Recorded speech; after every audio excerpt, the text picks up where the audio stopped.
내가 EB1A가 될까? 내가 감히 그 비자 받을 수 있을까? 라고 생각을 하시는데 지금 한국 대학병원에서 일을 하고 계신 의사 선생님들께서는 EB1A 신청이 언제든지 가능합니다. 배우자분이나 자녀분들은 별도의 신청 없이 같이 비자를 받을 수 있게 됩니다. 안녕하세요. 미국 변호사 이동현입니다. 네, 변호사님 오늘 소개해 주실 사례 어떤 사례인가요? 오늘 사례자분께서는 이민청원서 승인이 이틀 만에 난 사례입니다. 이틀 만에 승인되는 사례가 흔한 건가요?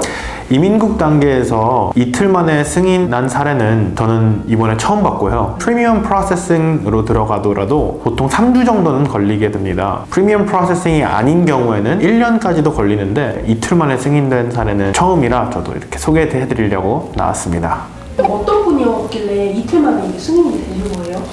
오늘 사례자분께서는 대학병원 의사선생님이셨는데 2년 정도 전문의로서 비교적 짧은 경력을 갖고 계신 의사선생님이셨어요. 이분 같은 경우는 EB1A Employment Based First Preference category라고 미국 현지에서 다른 스폰서나 Labor Certification이 필요 없는 본인의 능력으로만 영주권을 받을 수 있는 비자 카테고리입니다.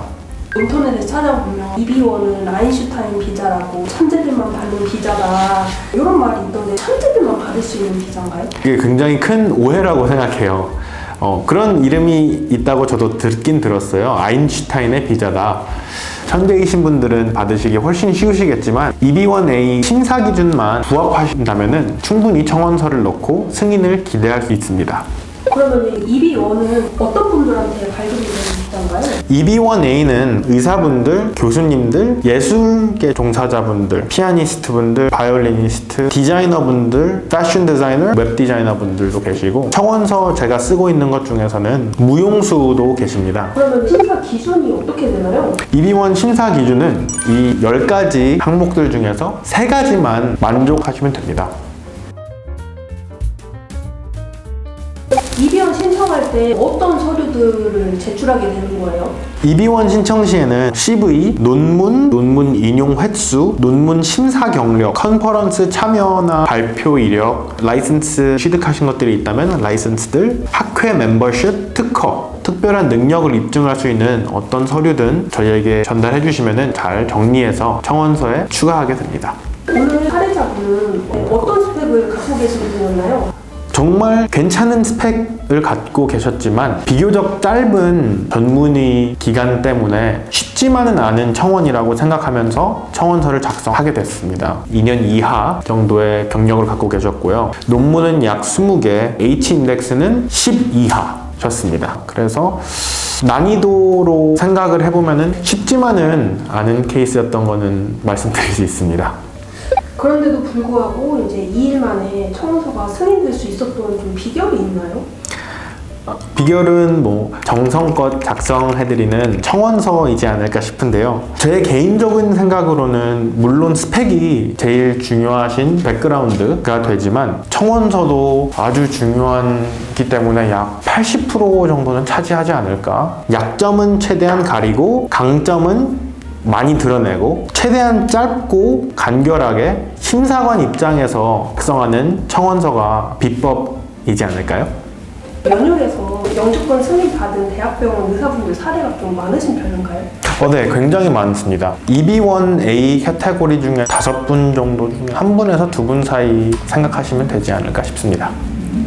의사분들이 영주권을 많이 신청하시는 이유가 있나요? 의사분들은 보통 2가지 이유 때문에 EB1A 청원을 신청한다고 생각이 됩니다. 첫 번째는 본인의 커리어를 위해서 가시는 분들이 계시고, 두 번째는 본인은 한국에서 일을 하시고 자녀분들 때문에 신청을 하시는 분들이 계십니다. 본인의 커리어를 위해서 가시는 분들 중에서는 전문의 시험인 USMLE를 통과하시고 전문의 생활을 하시는 분들이 계시고요. USMLE를 안 보시는 분들은 연구자로 미국에 이민 가셔서 본인의 커리어를 이어나가시는 분들도 계십니다.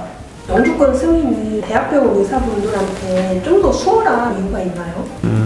EB1 자체가 외국에 거주하고 있는 외국 시민권을 갖고 있는 인재들을 최대한 미국에 데려오려고 하는 비자 카테고리예요. 이민국에서 제일 중요시 생각하는 것은 미국의 국익입니다. 보건과 복지를 굉장히 중요시 생각하기 때문에 당연히 한국의 의사분들이 신청을 하시면은 고려 대상이 되죠. 이번 청원서에도 실제로 한국 의료의 월등함을 굉장히 많이 강조한 부분도 있습니다. 인재들을 뽑아가려는 거기 때문에 한국에서 근무하시는 의사분들은 굉장히 유리한 비자 카테고리라고 저는 생각합니다.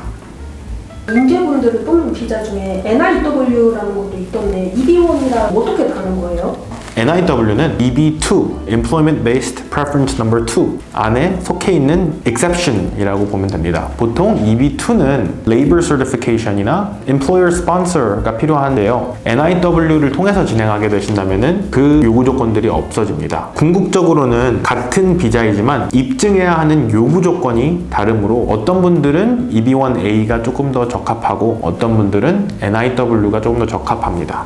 EB1A가 적합한지 NIW가 적합한지 궁금하신 분들은 연율 홈페이지에 레주메 아니면 CV를 업로드해 보시면 무료 판정을 받아보실 수가 있습니다. 의사분들이 EB1을 받으면 배우자나 자녀들은 영주권 승인하는 데 오래 걸리나요? 신청자 본인이 영주권을 받을 때 배우자분이나 자녀분들은 별도의 신청 없이 같이 비자를 받을 수 있게 됩니다. 그럼 마지막으로 이렇게 미국 영주권을 희망하는 의사분들에게 좀 한 말씀 해주시겠어요? EB1A 비자는 블로그나 뉴스 같은 데 보면은 아인슈타인 비자라고 언급이 되기도 하더라고요. 그래서 신청하시는 분들이 내가 EB1A가 될까? 혹은 내가 감히 그 비자 발급 받을 수 있을까? 라고 생각을 하시는데 지금 한국 대학병원에서 일을 하고 계신 의사 선생님들께서는 전문의 경력이 짧으시더라도 혹은 논문이 조금 적으시더라도 EB1A 신청이 언제든지 가능합니다. 지금 사례자분 같이 2년밖에 근무 경력이 되지 않았는데 이틀 만에 이민국 단계에서 이민 청원서 승인이 된 것처럼 저희가 성심성의껏 청원서 작성 도와드리겠습니다. 감사합니다.